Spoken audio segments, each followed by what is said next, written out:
Graças a Deus. Cumprimento os irmãos com a paz do Senhor. Irmãos, eu quero compartilhar com os irmãos um texto que está no primeiro livro dos Reis, no seu capítulo 18, a partir do verso 17. 1 Reis 18, verso 17.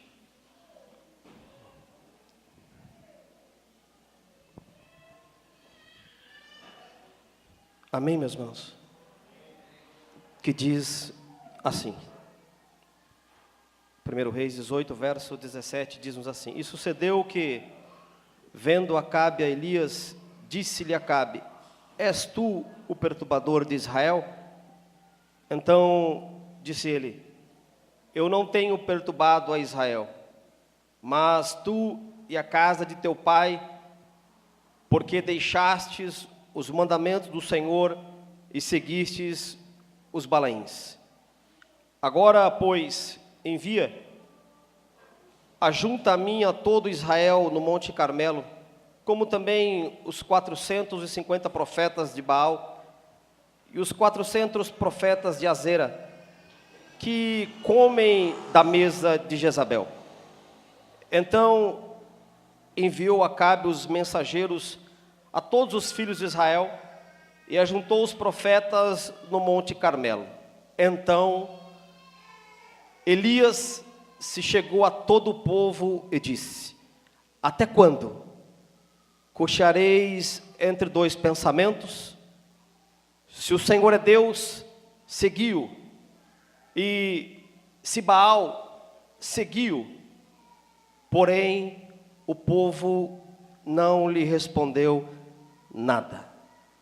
Agora, irmãos, por favor, versículo 30 do mesmo capítulo 18 diz-nos assim: Então Elias disse a todo o povo: Chegai-vos a mim.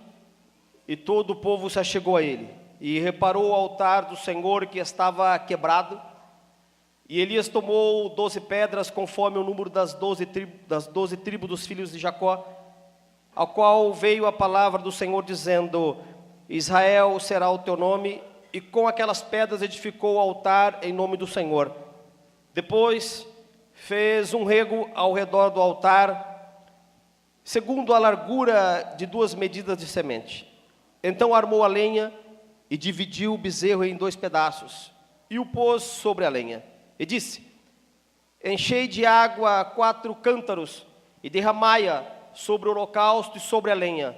E disse: Fazei a segunda vez, e fizeram a segunda vez. Disse: Ainda fazei a terceira vez, e fizeram a terceira vez. De maneira que a água corria ao redor do altar, e ainda até o rego se encheu de água. Sucedeu, pois, que oferecendo-se a oferta de manjares, o profeta Elias se chegou e disse: Ó Senhor, Deus de Abraão, de Isaque e de Israel, manifeste-se hoje que tu és Deus em Israel, e que eu sou teu servo, e conforme tua palavra fiz todas estas coisas. Responde-me, Senhor, responde, para que este povo conheças que tu, Senhor, és Deus, e que fizeste tornar o seu coração para trás. Então caiu o fogo do céu, e consumiu o holocausto, e a lenha, as pedras e o pó, e ainda lambeu a água que estava no rego.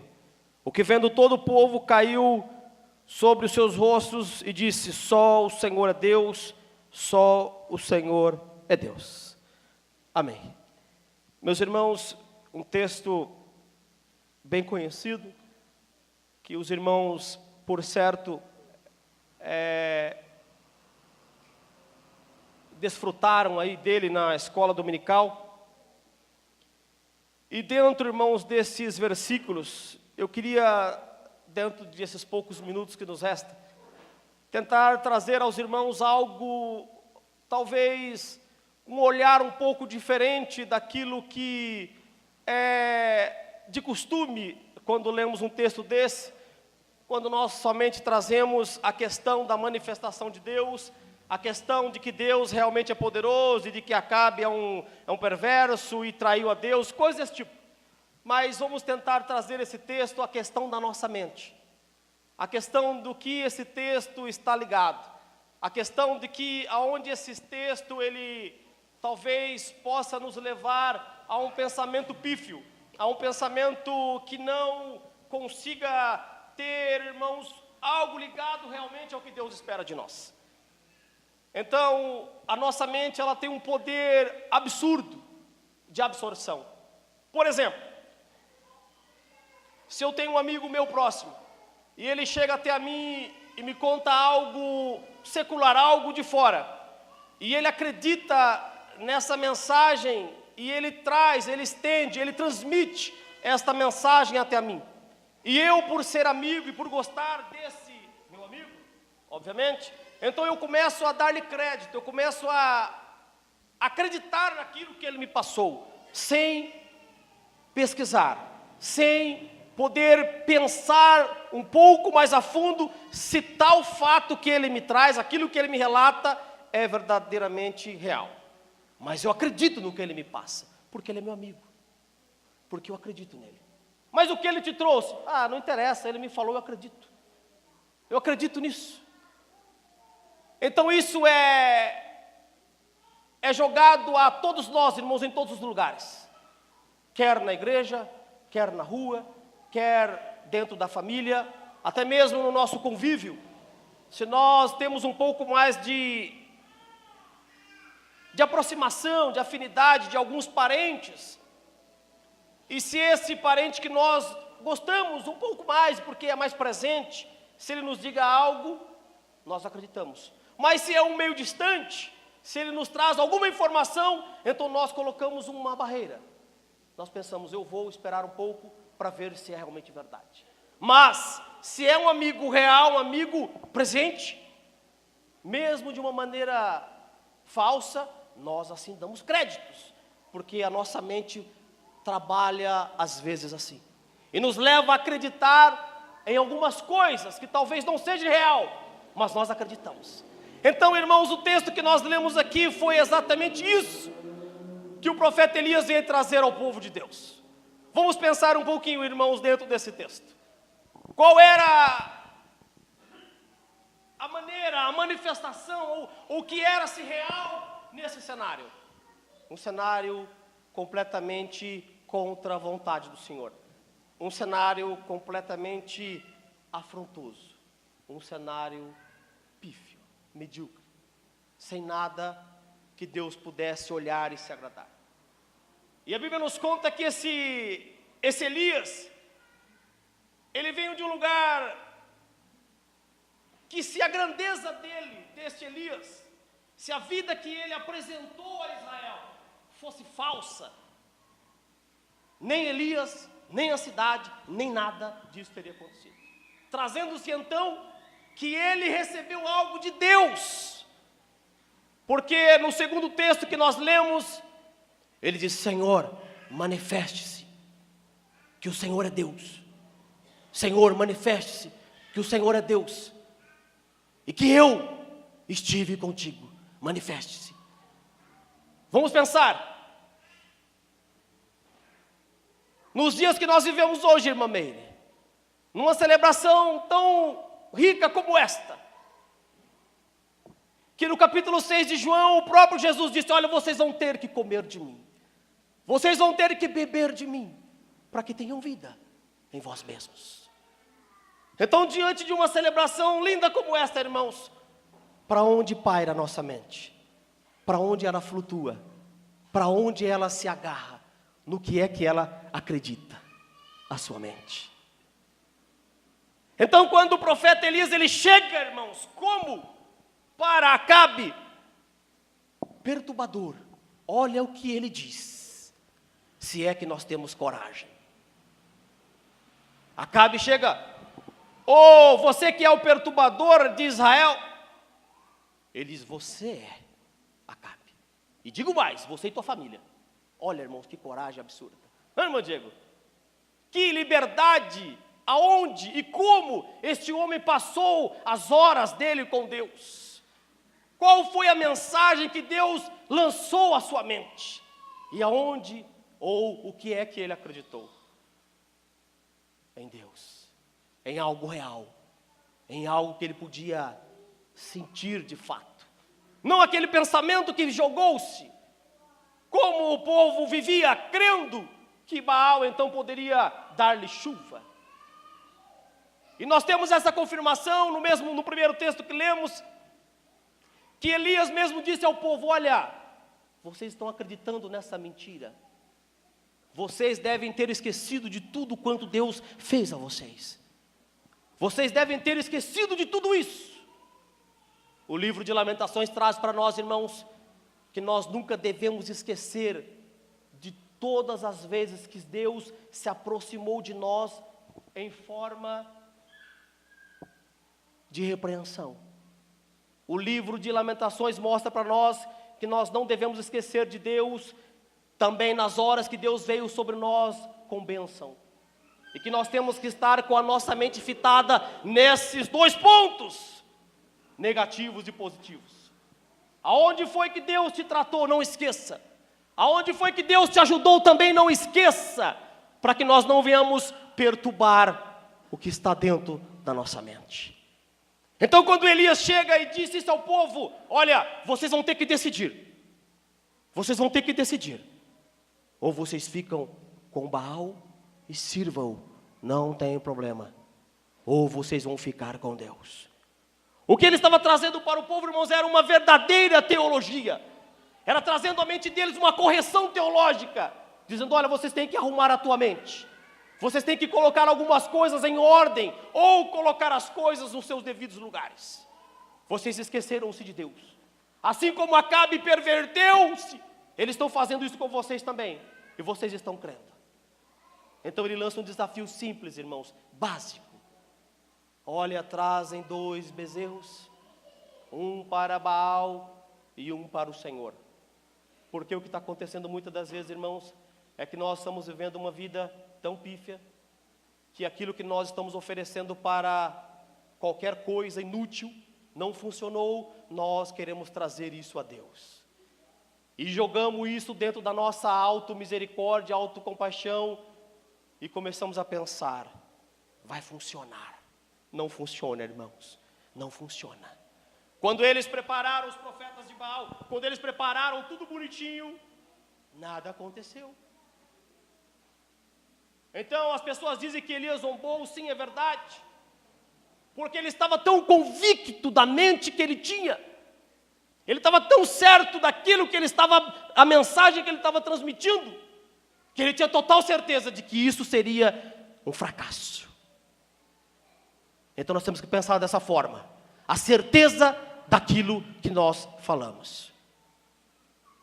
Uma vez o pastor disse para mim, o pastor Deusdec: Ina, pode ser que todo mundo se vire, pode ser que eu me vire, pode ser que tudo aconteça, existe um lugar, ou seja, existe algo, chamado Palavra de Deus. Lá você encontrará um caminho que colocará as coisas no lugar. E eu gravei isso dentro da minha alma, irmãos, e nunca mais irá se apagar.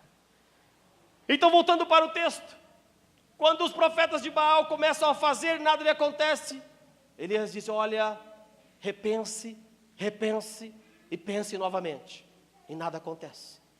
Mas quando chega a hora dele, irmão Marquinhos, a hora dele, que ele havia se preparado, irmãos, que aquilo pulsava dentro dele, irmãos, que aquilo jogava muito mais sangue do que o normal na ciência, aquele momento deixava ele um tanto mais saltitante. Quando ele reúne o povo, quando ele arruma as questões, aí ele se dirige a Deus e não ao sacrifício. Ele se dirige a Deus. Ele não está preocupado com os bezerros. Ele não está preocupado com a quantidade de água que está ali. Ele não está preocupado com ninguém, irmão Gesiel. Ele está preocupado com Deus. E ele deixa registrado. Está registrado aqui, irmãos, no livro dos reis. Ele mesmo diz: Senhor, mostra para eles o teu poder. Mostre para eles que eu estive com o Senhor. e que eu não estou brincando de trazer uma mensagem aqui. E Deus vai lá, irmãos, e faz aquele milagre bonito, lindo e maravilhoso. Mas está registrado, irmãos. Olha o que o texto diz. Observe aí, irmãos, só deixa eu achar aqui o texto.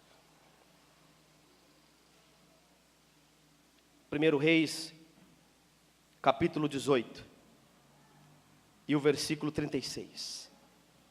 Depois que se ofereceu, isso não foi tanto para ele, porque o que ele queria era aquilo que Deus falou com ele, a maneira como Deus disse que iria se manifestar, é isso que ele se preocupava. Depois que ele ofereceu, Senhor Deus de Abraão, irmão, sabe onde ele olha? Ele olha para tudo que se existia de Deus no Antigo Testamento. Ele olha lá para Abraão. A mente dele vasculha, irmãos, toda a história antiga. E quando ele diz o Deus de Isaac, ele vasculha mais outro tanto de história antiga, aonde Deus manifestou o seu braço. E aonde ele diz o Deus de Jacó, ele alcança mais um tanto de história antiga, irmãos, real de Deus. Ou seja, aquilo que havia dentro da mente dele não era nenhuma conversinha furada, irmão Rogério. Aquilo que havia dentro da mente dele não era conversinha de amizades, era aquilo que Deus tinha falado, irmão Edmilson. Aquilo que Deus falou, irmãos, é real. Aquilo que eu falo talvez não seja. Aquilo que nós falamos talvez tenha uma gravidade cruel, irmãos, depois. Mas aquilo que Deus fala, irmãos, é algo diferenciado. Não dá para fazer nenhuma simetria, não dá. Deus, Ele é soberano. Soberano. E Ele continua o texto dizendo, manifeste-se. Manifeste-se. Hoje que Tu és Deus, vírgula, e que eu sou Teu servo. Olha a última palavra do versículo. E conforme a Tua palavra, fiz todas estas coisas. Não era Elias, irmãos, era Deus que estava ali, irmãos, querendo reconquistar, ou seja, recolocar as coisas no lugar. Talvez isso não seja, irmãos, impactante, mas vamos dar um salto agora, irmãos, para frente. Capítulo 17 do Evangelho de João. Capítulo 17, Evangelho de João.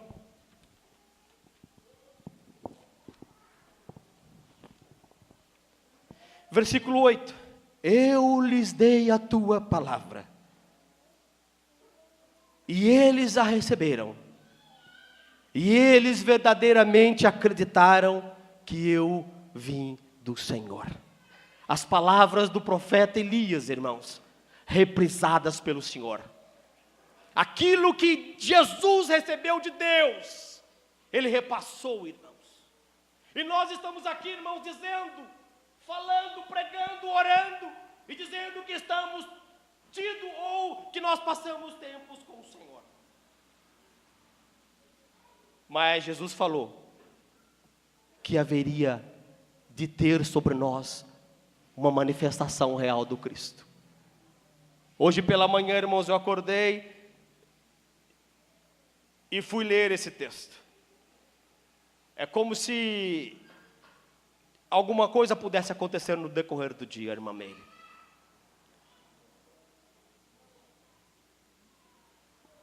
E pensando nesse texto que li aos irmãos,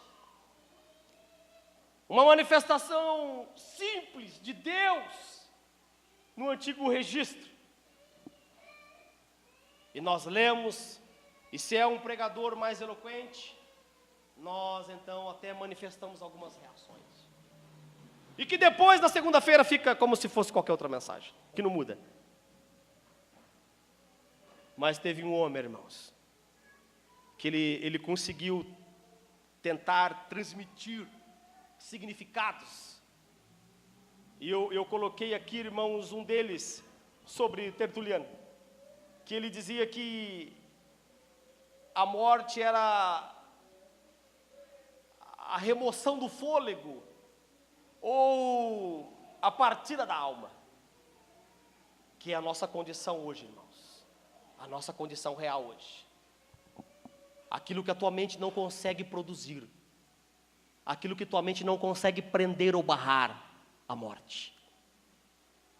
Aquilo que todos os seus recursos, todos os conhecimentos que você adquirir, será impossível de barrar a morte. E que ela é a força mais poderosa de punição dos pecadores. E que Jesus Cristo vem, irmãos, e traz para nós a solução da morte. Ele chega e traz para nós, irmãos, que agora, então, depois de Cristo, que essa palavra dele, para nós, será a nulidade, aonde nós seríamos enviados, o inferno.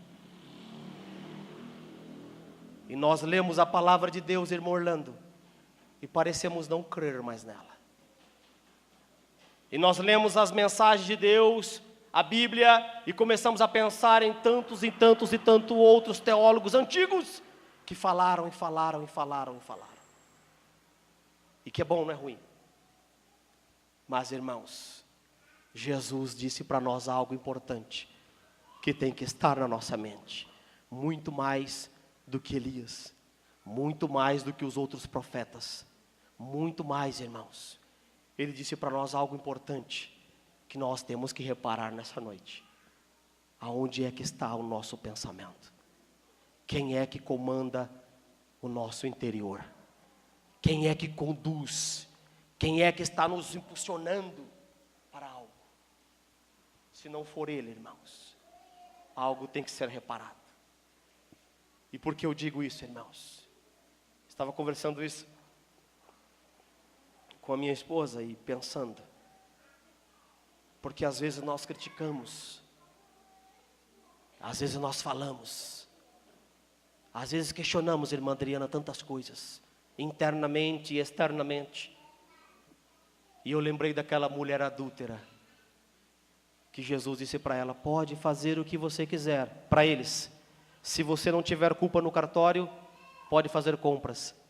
Se você não tiver culpa no cartório, atire a pedra. E hoje nós estamos numa condição semelhante. Talvez a nossa mente está carregada de pensamentos. Talvez, irmã Adriana, a nossa mente está carregada de questionamentos, que nós não paramos mais para consultar o Senhor. Nós não paramos mais, irmã Rita, para dizer: Senhor, é isso mesmo? Senhor, será que isso vai dar certo? Será que o Senhor vai conseguir se manifestar desta forma? Seria impossível, irmã Adriana, Deus chegar-se a Elias. Seria impossível Deus chegar-se a ele, se ele não estivesse alinhadamente conforme a palavra de Deus. Ele nunca vai aceitar, irmãos, uma mistura. Ele nunca vai aceitar um elo. Nunca vai aceitar. A não ser que nós, irmão Alisson, nos encaixamos no seu propósito real. Pense nisso, irmãos. O que está na tua mente? Cristo ainda te controla? Se Ele não te controla, não conseguirá te levar à eternidade. Se Ele não nos controla aqui mentalmente, naqueles frutos do Espírito, Gálatas capítulo 5, se Ele não nos controla aqui, que dirá lá, irmãos, no seu espaço glorioso? Que dirá lá? E nós estamos carregados de tantas coisas, irmãos, que nós conseguimos, às vezes, apontar. Mas esquecemos desses três aqui. Para nós. A única solução para nós, irmãos, é nos agarrarmos a Deus. A única solução para nós, irmãos, é pararmos com algumas coisas e começarmos a valorizar coisas importantes para Deus, não para nós mesmos. O importante, irmãos, para Deus é que nós fazemos igual o cântico da irmã Daiane nessa noite.